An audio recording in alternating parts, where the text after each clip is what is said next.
안녕하세요. 골든클럽 세계금융연구원 원장 정기준입니다. 자, 한 주 잘 지내셨죠? 자, 나스닥 시장이 강합니다.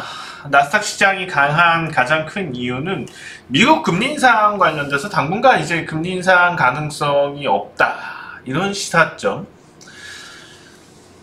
여기서 리스크 자산에 대한, 그러니까는 뭐 리스크 자산이라면은 사실 주식 시장이 좀 크겠죠. 물론 코인 시장도 마찬가지지만 코인이 대표적인 리스크 시장이고 오히려 그것보다는 주식 시장은 좀 안정적입니다. 그렇다면 나스닥과 다우 존스 산업 지수, 이렇게 두 시장을 봤을 때는 나스닥이 조금 더 리스크가 있는 거죠. 그것은 성장성 때문인데, 성장성을 반영한다는 것은 그만큼의 리스크를 가지고 간다는 겁니다. 무슨 얘기냐면 불확실성을 얘기를 한다는 건데, 성장성은 항상 불확실성을 가지고 있습니다. 왜 그럴까요? 아주 간단한 문제죠. 성장을 할지 안 할지 모르잖아요. 성장할 가능성이 있다는 거고, 그럼 그 성장할 미래에 많은 돈을 벌 수 있다는 것에 대한 베팅이죠. 이 회사가 지금보다 미래에는 많은 돈을 벌 것이다 라는 것이 확신이 들 때 주가가 올라가는 겁니다. 근데 그 확신이 꼭 맞으라는 법은 없죠.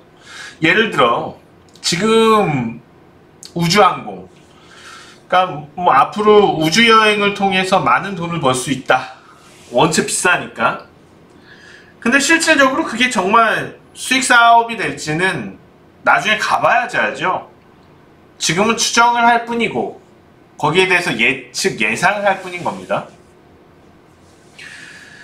이런 점들 때문에 만약에 바이오가 많이 그럴 텐데 앞으로 어마어마한 돈을 벌어줄 신약이다 라고 생각을 해서 나왔지만은 실질적으로는 그렇게 큰 돈이 안 되고, 또 아니면은 중간에 약이 개발되다가 망가질 수도 있는 거고요. 어쨌거나 지금 시장은 당장 돈을 많이 벌고 있는 것보다는 앞으로 많은 돈을 벌어올 것이다 라는 확신이 드는 그런 종목에 돈이 몰리고 있다는 거죠. 다소 리스크가 존재하는, 그래서 다우존스 산업 지수보다는 나스닥 시장이 더 강하게 가는 겁니다. 이것은 시장의 유동성과 관련이 있습니다. 시장의 유동성이 넘칠 때, 시장의 유동성이 풍부할 때는 이러한 종목들로 돈이 더 몰리게 되어 있습니다. 반대로 긴축을 하게 되면은 안정 성향이 강한 종목들로 이동을 하겠죠. 자, 나스닥하고 국내 주식시장은, 뉴욕 증시하고 국내 주식시장은 구조가 다릅니다. 뉴욕 증시가 이렇게 오른다고 했을 때 나스닥에서 오르는 종목들이 바로바로 그 다음날 주식시장 시초가에, 국내 주식시장 관련된 종목들 시초가에 영향을 주지만, 추세적으로 예를 들어서 나스닥에서 애플이 추세적으로 계속 올라가고 있어요. 그러면 그 애플과 비슷한 유형의 종목들이 추세적으로 계속 올라가느냐, 그것보다는 애플이 어떤 이슈가 있어서 특히 많이 올랐던 그런 날 관련주들이 다음날 아침에 많이 오르게 되는 거죠. 왜냐하면 이 구조는 아주 복잡합니다. 일단 환율하고도 상관이 많이 있을 거예요. 최근 들어서 환율이 안정을 보였죠. 1180원을 넘어선 이후에 급격하게 지금 내려와서 1156원까지 안정을 찾은 상태입니다. 환율하고 상황을 봤을 때 실질적으로 달러 표기 자산, 원달러 표기 자산, 국내 주시장 같은 경우에는 비달러화 자산이 되겠고, 뉴욕 증시 같은 경우에는 달러화 자산이 되겠죠. 그러면은 달러화 자산 안에 들어가 있는 나스닥 시장에서 거래되는 종목과 비달러화 자산에서의 국내 주식시장 종목들과는 좀 다를 수밖에 없겠죠. 아까 말씀드렸던 유동성과 글로벌 유동성과 관련되어진 성장성과 리스크 자산과 그런 부분들에 있어서는 차이가 있다는 겁니다. 그러면 나스닥 시장하고 코스닥 시장, 그리고 코스닥 시장하고 코스피 시장하고의 관계들, 어쨌거나 중요한 거는 지금 코스닥 시장이 코스피보다는 탄력적이었다는 겁니다. 보시면은 코스닥 같은 경우에는 지난 고점 수준을 다 회복을 했죠. 그렇지만은 코스피 시장을 보실 텐데, 코스피 시장 같은 경우에는 지난 고점이 아직 멀었죠. 그쵸? 이런 차이가 왜 존재를 하겠느냐? 그러면 나스닥 같은 경우, 뉴욕 증시 나스닥 같은 경우에는 신고가 행진을 계속해서 보여주고 있는데, 국내 주식시장은 왜 이런 모습일까?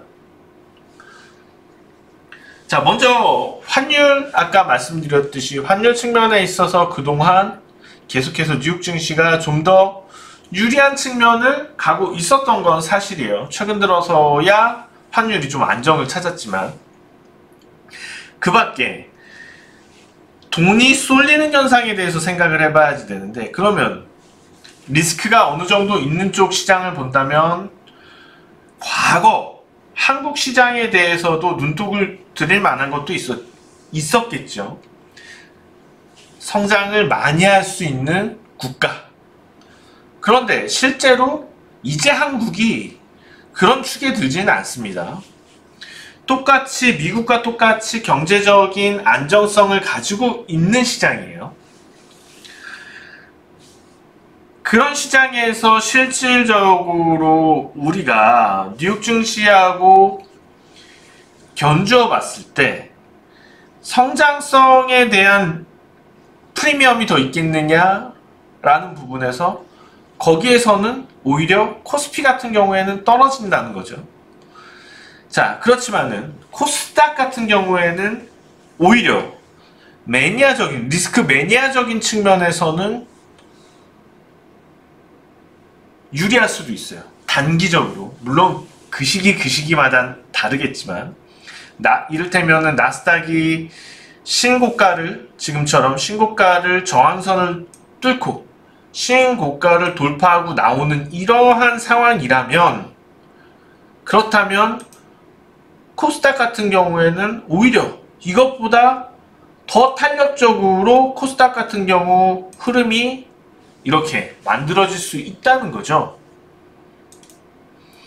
그런데 코스피는 그런 또 매니아적인 측면을 따지고 본다면 거기서는 불리하거든요. 그러면 지금과 같은 시기에서 어느 정도 소외될 수 있는 소양을 가지고 있는 거예요. 자, 매니아적인 성장성 수급, 리스크에 대한 수급이 붙을 것도 낮고, 그렇다고 해서 같은 조건에서 나스닥을 선택하냐 코스피를 선택하냐 따지고 들어왔을 때 나스닥이 더 유리한 거고, 어떻게 보면은 약간 좀 색깔이 뚜렷하지 못한 상황에서 소외를 받았다? 자, 그러면 과연 그게 나쁘냐? 물론 시기마다 다를 수 있지만 꼭 그게 나쁜 건 아닙니다. 작년 같은 경우도 마찬가지였거든요. 실질적으로 작년도 이 구간에서 마찬가지였어요. 마찬가지로 코스피가 소외되고 있는 상황이었고, 글로벌 주식시장에서. 그렇지만은 결과적으로는 결국에는 어느 순간 눈을 돌리게 되면 폭발적으로 한순간에 올라간다는 거죠. 마찬가지일 겁니다. 이번에도 어느 순간에 또 눈을 돌리는 시기가 발생이 될 거고, 그렇다 보면은 눈 깜짝할 사이에 시장은 빠르게 강세 전환을 할 거라는 거죠. 그래서 지금 제가 설명드린 거는 코스피가 나쁘다고 얘기를 드린 건 아니에요. 나스닥이 신고가를 치고 나가는 시기에 코스피는 왜 이 모양인 거고에 대한 거를 설명을 드린 거지, 코스피가 앞으로 나쁠 거라는 얘기를 드리는 건 아닙니다. 자, 그래요. 그러면 코스피가 나스닥 신고가 시대에 이런 흐름을 보이고 있는데, 그럼 이런 시대적 상황에서 우리는 어떤 유의 종목에 접근하는 것이 국내 주시장 참여자에게 바람직하겠느냐입니다. 가장 제가 탑픽으로 뽑아볼 만한 종목을 가장 마지막에 말씀을 드리겠고, 먼저 한 가지 종목을 국내 주식시장 안정적인 포트폴리오 내에서 떠오른다면은 삼성증권 정도가 될 수 있을 것 같습니다. 아니면 키움증권이라든지요. 삼성증권 같은 경우가 안정적인 상승 흐름을 보여주고 있죠. 어떻게 보면은 최근에 나스닥 흐름과 좀 유사할 수도 있다, 그런 얘기를 할 수도 있을 것 같아요. 그렇다면 왜 이런 기조들이 있을까? 이것은 시장 유동성 수급의 흐름에 따른 증권회사의 이익 창출하고도 연관이 될 수가 있을 것 같아요. 그런 측면에서 물론 단기적으로 나올 수 있는 탄력성은 떨어지지만 실질적으로 안정적인 시장 수익률을 어느 정도는 상회하면서 유지를 할 수 있는 종목이지 않을까 생각이 들고요. 자, 일단 삼성증권을 먼저 봤습니다. 가장 먼저 살펴봤고, 탄력성, 단기 수익성이 좋진 않지만 안정적인 수익을 추구한다면 유리할 수 있다는 겁니다. 그 다음으로 계속 말씀드렸던 시장이 요구하는 거는 앞으로 많은 돈을 벌 수 있을 것에 대한 기대입니다.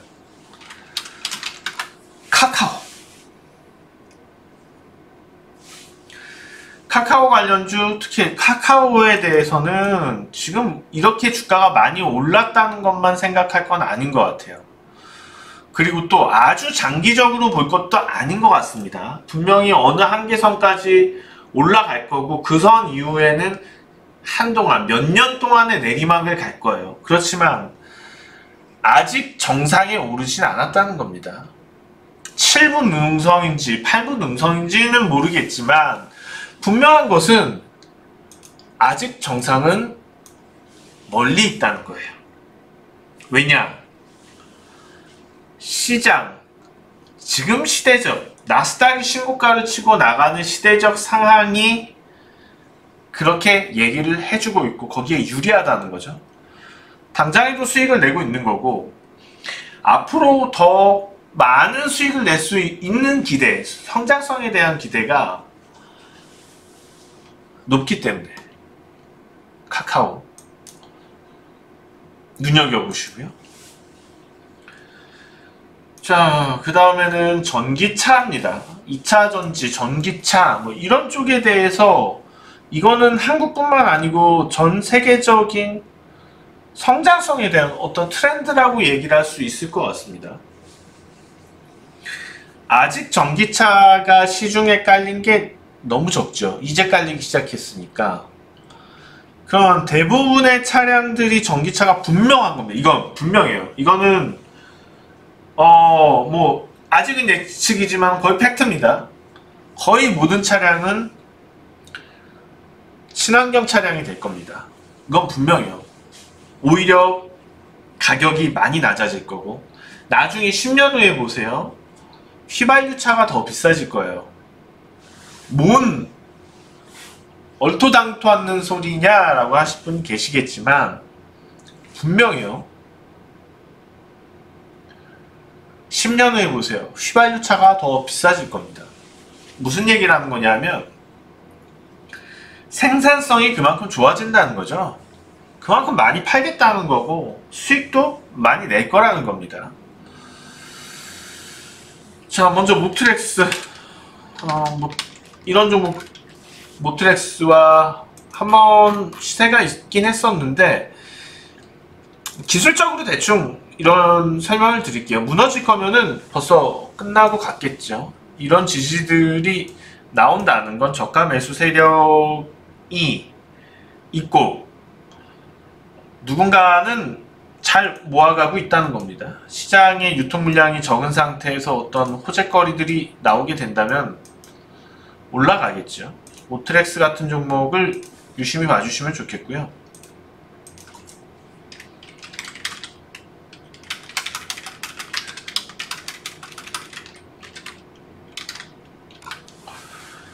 명신산업도 똑같습니다. 명신산업도 뭐 비슷한 패턴으로 보시면 될 것 같고, 이게 지금 불안한 거는 상장한 지 얼마 안 된 종목이기 때문에 한번 깨지고 갈까봐 기술적으로 이런 부분들에 대해서 불안해할 수 있는 건데, 실질적으로 우리가 큰 그림을 그리면서 투자를 해야지 맞는 거고요.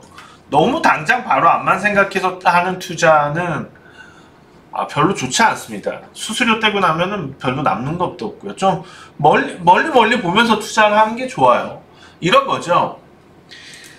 당장 이 구간은 미지수다.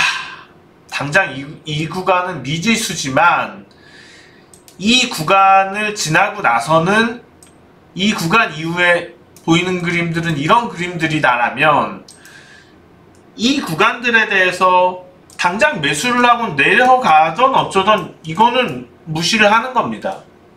그러면 뭐예요? 좀 만약에 1000주를 살 거면 100주씩 그 미지수 구간에선 100주씩 좀 윤곽이 드러날 때까지 쪼개서 살 필요가 있습니다. 왜냐하면 저가 매수가 될 수도 있으니까. 뭐 그런 팁. 자, 오늘의 마지막 종목입니다. LG전자요. LG전자가 한번 튀었고 조정도 보일 만큼 보인 상태에서 지금 방향을 잡지 못하고 있어요. 당장 뭐 내일 떨어질 수도 있고 모레 떨어질 수도 있고 더블 버텀 형태를 만들 수도 있고 이거는 중요하진 않아요. 제가 생각하는 부분에 있어서 중요한 것은 LG전자의 생각입니다. LG전자가 사업 방향성을 어느 쪽으로 가지고 있는지, 휴대폰을 접었다는 것, 그리고 그것의 큰 의미라는 부분들이 반영이 된 시간이 되었다는 것, 그 과감한 포기가 LG전자 이 기업의 향후 성장성을 얘기를 해줬다는 거죠. 뭐라도 하겠죠. 전장 사업에 대해서 당장 얘기들이 많이 나오고 있지만 그 밖에 그 외에도 어떤 다른 카드가 또 나올 수 있어요. 그래서 전기차와 관련된 전장 부분 뿐만 아니고선 다른 어떤 모멘텀의 가능성, 성장 모멘텀에 대한 가능성까지 보고 우리가 LG전자를 바라볼 필요는 있지 않을까, 그런 생각이 듭니다. 그래서 오늘 LG전자를 가장 좀 제가 말씀드릴 수 있는 지금 나스닥 신고가 시대의 종목으로 탑으로 좀 뽑아왔습니다. 그렇지만 항상 탑으로 뽑은 종목이 가장 좋은 수익률을 주는 건 분명히 아닙니다. 객관적으로 한번 잘 살펴보시면 좋을 것 같고요. 자, 일단 오늘은 여기까지 살펴보도록 하겠고요. 다음 주에 다른 내용으로 다시 찾아뵙도록 하겠습니다. 지금까지 세계금융권 골든클럽 원장 정기준이었습니다. 고맙습니다.